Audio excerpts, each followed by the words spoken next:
Hey,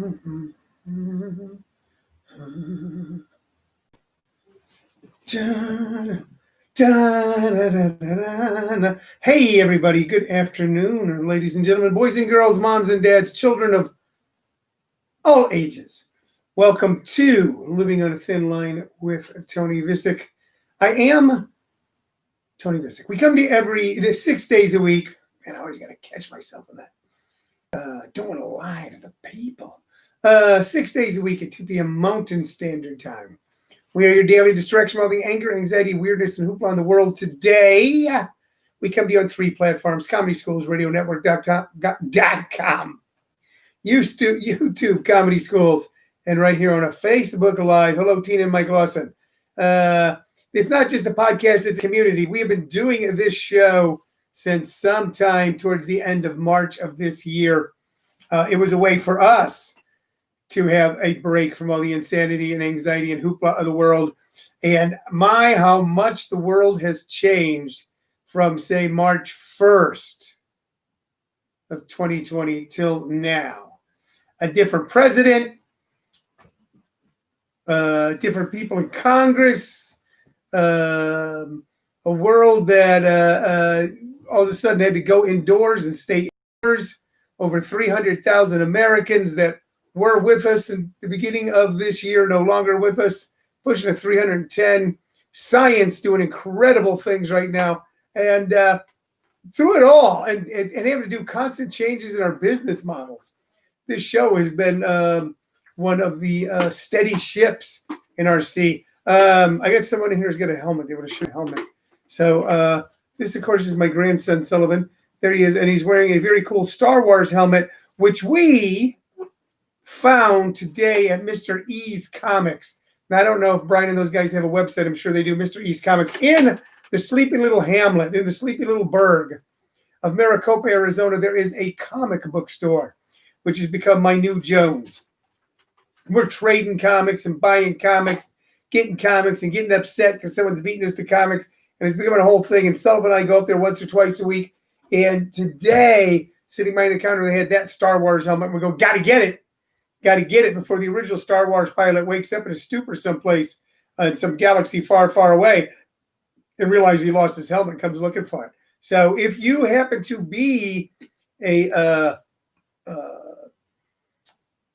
not a big Star Wars fan, but if you happen to be a aviator, a pilot, a fighter pilot for fighting the Empire, and you've lost your helmet, Sullivan Ramirez has it. And it's here in Maricopa. And you can't have it back. You can't have his helmet back. So anyway, if you're into like collecting comic books and collectibles and all that kind of stuff, Mr. East Comics in Maricopa, Arizona.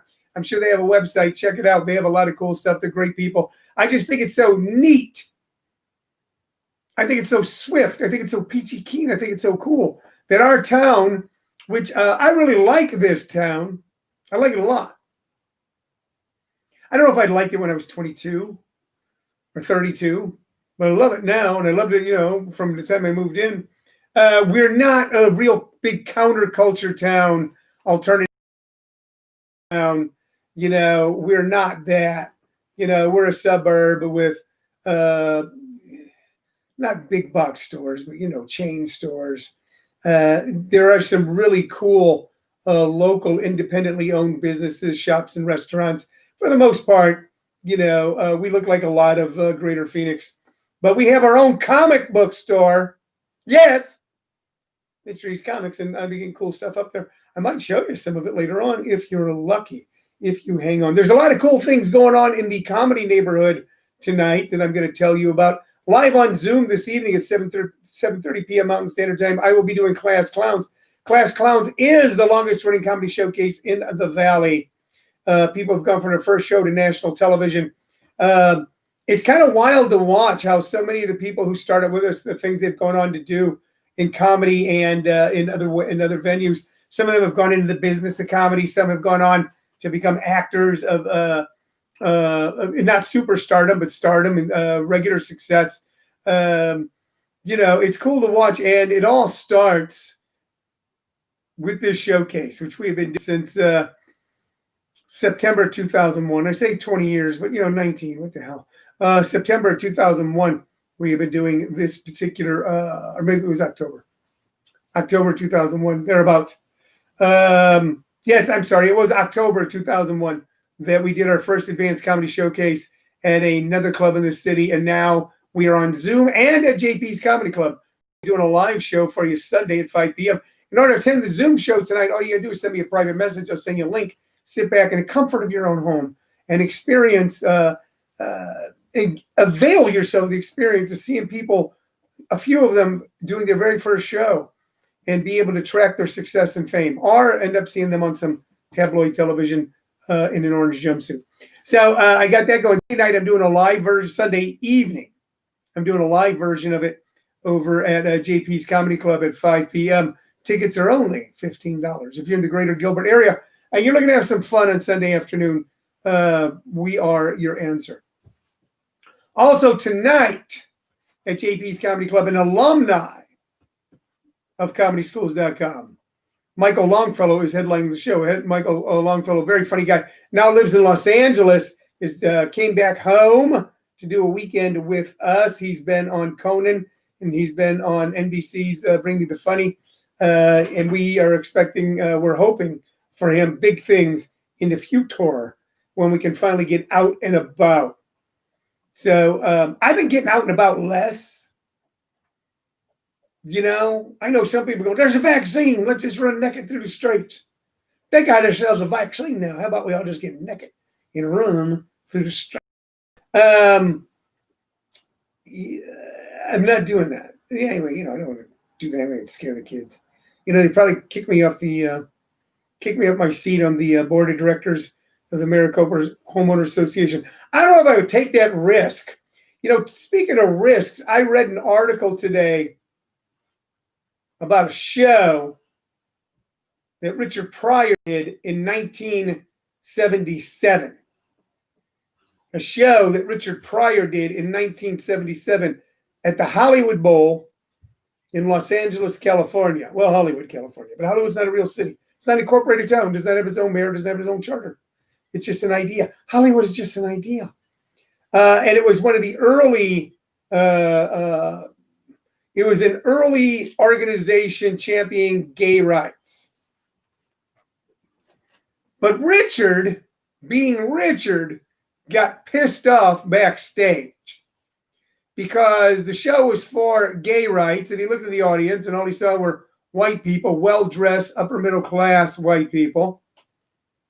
That's what he saw. And backstage, there was only one African-American performing group besides him. It was an acrobatic group, and he saw them being treated poorly. The stagehands wouldn't help them.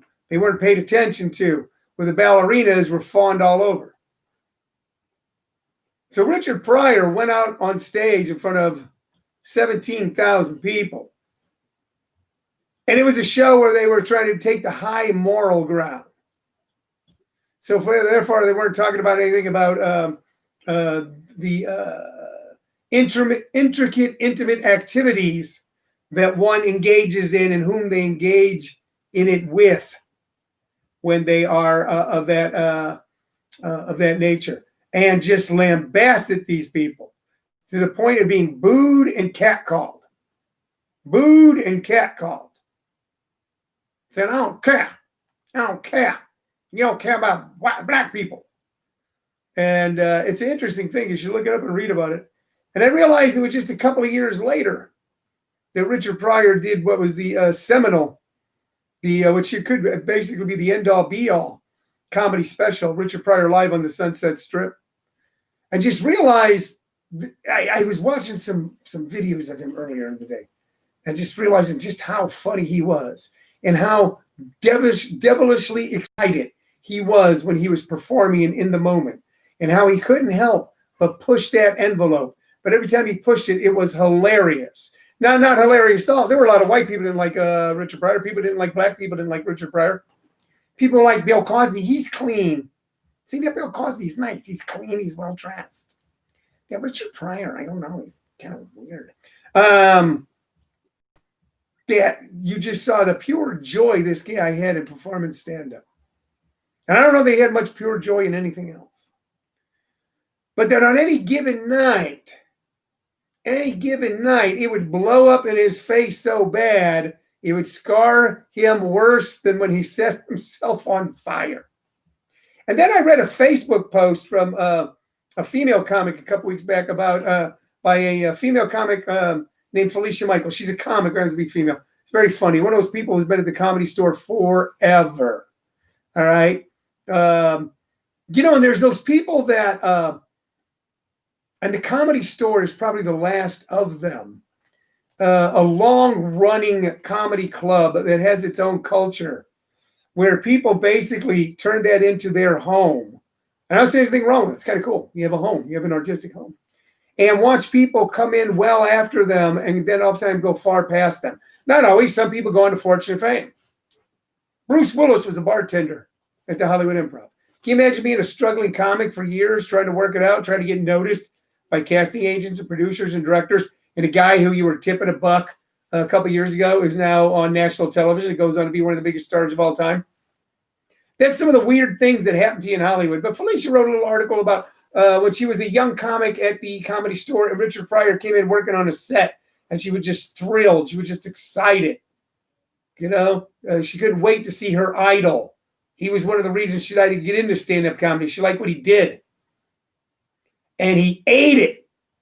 And she was appalled, and she felt sad, and she felt horrible. And she goes, oh, my God, my hero. It's over for him. And he left. There was a couple of titters here and there. And the next night he came in, and the only jokes where people tittered at and stuff, he told those again with some other new ones. Did a little better. By the fourth night, he was doing a Richard Pryor set. Through trial and error and listening to the audience, and having that incredible talent and that ability to write and that ability to perform, which was well honed by then, he was able to pull together that set. Now, the closest I ever came to witnessing that was in 1988 in Kalamazoo, Michigan, when I found myself working as the feature act. There's an opening act, a feature act, a headliner for one Bill Hicks. And Bill was already famous for a couple things. He was famous for how funny he was on the road, out in Flyover America. The people that booked clubs out there were in awe of him. He had left Los Angeles in disgust. He hated Los Angeles, thought it was full of demons. And he was just running around Texas and Oklahoma, and Ohio and Michigan and Virginia and all those places doing stand-up comedy and drinking himself to the point where every club you went to, they go, he's a genius, but he's going to die soon. He'd drink himself to death. And I saw him on a Wednesday night in Kalamazoo, and I watched him walk almost the entire room. I watched him bomb terribly, and I was just stunned after everything I'd heard about this guy. After I'd heard some of the jokes he'd written, go, man, that guy's good. And I remember talking to a friend of mine on the phone that night going, I don't know, man, the drugs and the booze must have gotten to him because he just, bleh. And the next night, reworking that set, moving things around and making it funnier. And by the weekend, having a bunch of folks who thought it'd be, hey, you know what? They got a comedy club in a base for the Holiday Inn right here in Kalamazoo now. You don't have to go to a big city like Detroit or Ann Arbor or anything. You know who lives there anyway. They're bringing a comedy right here to Kalamazoo. What do you say that after supper we scrub up and we all hop into the Datsun and go on down there? So it's not like Kalamazoo's not a bad town, but it's not full of hipsters, beatniks, communists. It's Kalamazoo. It's most famous for a big band song of the 1940s. I got a gal in Kalamazoo. And I watched him turn that room of middle class, about 50% middle-aged, white people into howling, screaming, laughing, crying puddles of joy. And I don't know why I decided to start talking about that today. Maybe because I didn't prepare for the show. Maybe because it was Richard Pryor was reading about today and realizing sometimes what it takes to do any of this. What it takes to do any of this and what those great artists invested in doing it. The chances they took. They didn't go out there and go, I'm going to eat it on purpose. They went, I got to try something new. So just a couple little stories for you. I don't know if they're going to be applicable to you as a comic or you in your life, But just a couple of stories about a man named Richard and a boy named Bill. Okay. Hey, let's talk about the music today. I want to talk about a guy who, one group of guys that took chances and one guy who never took chances. One group of guys who took chances and one group of guys who never had chances. So basically what I talk about is who I think was the last great rock band in America. Now, they weren't the biggest rock band in America, but I think is the last great rock band in America. So, if you look at the metamorphosis of rock and roll to rock, to hard rock, and how it's splintered up over the years, by the time we get to the 90s, what's really happening is grunge, but grunge is its own specific sound. Basically, it's, tuning everything down to a low E, I think. Taking everything down an octave on the guitar gives you that heavy sound. I used to say that the last great rock band, I'm not talking about them as human beings that should be hoisted up on a pedestal or anything. The last great rock band was the one that could then turn out the lights, was Guns N' Roses. Guns N' Roses were the last great rock band, a band that was just a rock band, as Aerosmith was just a rock band, as the Rolling Stones kind of helped define rock, as Tom Petty was a rock band, Tom Petty and the Heartbreakers. They weren't heavy metal. They weren't grunge. They weren't speed metal. They weren't any of that. They were just rock. Okay? So, but that slowly began to get supplanted as it got specialized, as it went into metal, Do you know who won the Grammy for the first heavy metal artist? Jethro Tull. So after Guns N' Roses, this little band formed, and they weren't around long, but they really captured the ethic, that outlaw ethic, not that criminal ethic, not that death cult ethic, but captured an outlaw ethic. The same thing that Willie and Waylon had done with country. These guys were doing rock. When they walked on stage, they had the attitude of outlaws. They had the attitude of people who go against the grain. They have the attitude of people who are going to do things their own way. Damn the torpedoes, full speed ahead, which was a saying from World War II and an album by Tom Petty. And the band was a Velvet Revolver. Can you see that? They're coming out, right? Velvet Revolver. So Velvet Revolver consisted primarily of three members of Guns N' Roses, a guy from Wasted Youth, and Scott Weiland from Stone Temple Pilots. So Stone Temple Pilots was a grunge band that was more close to a rock band than, say, Nirvana. Nirvana was in a class of their own. They created a sound. And all those bands that came out of Seattle at the time, Pearl Jam, becoming the most successful, Alice in Chains, etc. Stone Temple Pilots, close to rock. And they combined together and formed what is normally known as a supergroup. That's when major players from two already large, successful musical groups get together and form a new group. The first super group of the rock era was in 1969. There's a band called Blind Faith with Eric Clapton, of course, just recently from Cream, Ginger Baker recently from Cream, Steve Winwood from Traffic, a guy named Rick Gretsch from Family. So it was mainly Clapton and Winwood that made it a super group. Funny story was Clapton left Cream because he was scared to death of Ginger Baker. Ginger Baker was such a maniac. And he's there to rehearse with Steve Winwood, and Ginger Baker walks in and goes, "I'm your drummer." Clapton goes, "Oh, okay." They were the first great supergroup of rock. I think the last great supergroup was Velvet Revolver. And if you saw, I never saw them live, but seeing their stage performances taped, they had all that energy, all that contained anarchy, all that kid in the back of that sits in the back of the class with his jeans too tight, wearing sunglasses, but a cigarette hanging outside of his mouth that's not lit, who's sullen and sulky and pouting, and everything's going to be a loser, but through the power of music, makes something out of himself. That's what every one of these guys strike me as. And Scott Weiland was probably the last great frontman in rock. The guy was, when you want, Like, you talk about music or comics being dangerous. Sam Kinison was a dangerous comic because you had no. Why is it dangerous? It's emotionally dangerous because you're not quite too sure what they're going to do next, and when they do it, you kind of can't believe they did it, but it works. The same with Bill Hicks. Same with Richard Pryor. Not so with, say, Robin Williams, who had so much joy and silliness in it that it didn't have that element of danger. It had a constant element of surprise, but not danger. Scott Weiland was a front man who had that element of danger when he was on stage. What's he going to do next? What's he going to do next? It's kind of like watching Iggy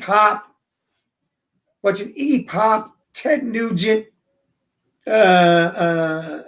David Lee Roth, okay, but all combined into one, but also a totally unique experience. He was, in my mind, the epitome of a rock frontman. And I've seen a few. And oftentimes rock frontmen are kind of annoying because all they're doing is sucking all the energy. But you got to keep in mind that when you're talking about Slash, you can't suck all the energy away. That's why bands like Aerosmith work so well. These bands that really they had other members, but the personality, the heart and soul of those bands were the lead singer and the lead guitarist. That kind of started with the Rolling Stones, with Mick and Keith. And then later on, we saw it with bands like Guns N' Roses, of course, with Slash. We saw it with David Lee Roth and Eddie Van Halen from Van Halen. We saw it in Aerosmith. Okay, and what it was the front man could be ungodly powerful without making the band disappear, because the lead guitarist was always bringing us back to the band. So as far as the ethic, the style, the sound, the attitude, the last great rock band, and you can argue with me about this, you can tell me there was another great rock band after them. Because by the time they came along, by the way, the rock era was over. It's not that rock doesn't exist. Rock and roll is here to stay. It will never die. But as far as it being the predominant, omnipresent sound of America, it had faded. And the song we're going to recommend from this is just a hot tune, man. And you go, yeah, dangerous tune. It kind of gives you that kind of where you hunker down and bounce, is Slither. Slither from Velvet Revolver. Slither from Velvet Revolver. That's our musical recommendation today. Scott Weiland, Slash, Bill Hicks, Richard Pryor, Sam Kinison. They all took chances. They all took creative chances. Unfortunately, we often saw that in their lives as well. Although Richard succumbed to Parkinson's disease, a life of Epicurean abuse. And that's what it is with these guys. It's Epicurean abuse. Oftentimes sucks the marrow out of them long before they shuffle off this mortal coil, or sends them on their way far too early. That's what happened with Scott Weiland. With Richard, it was a slow de-evolution. Eddie Van Halen just smoked too much. Every time you saw Eddie Van Halen, he had a goddamn cigarette in his mouth. They all took incredible creative, but they were consummate enough craftsmen. They knew their instrument well. They knew their song well before they sang it. To be able to take those chances. You see, if you don't know how to swim, stay the fuck off the high dive. All right, that's our show for today. I hope you enjoyed listening. I won't be with you tomorrow. Tomorrow is Saturday, and I'll be taking the day off, but I'll be back with you on Sunday for a little Sunday sermon right here on Living on a Thin Line with Tony Vicich. Hey, I'll see you either tonight on Zoom or this Sunday at JP's, or Sunday right here at 2 o'clock. Bye-bye.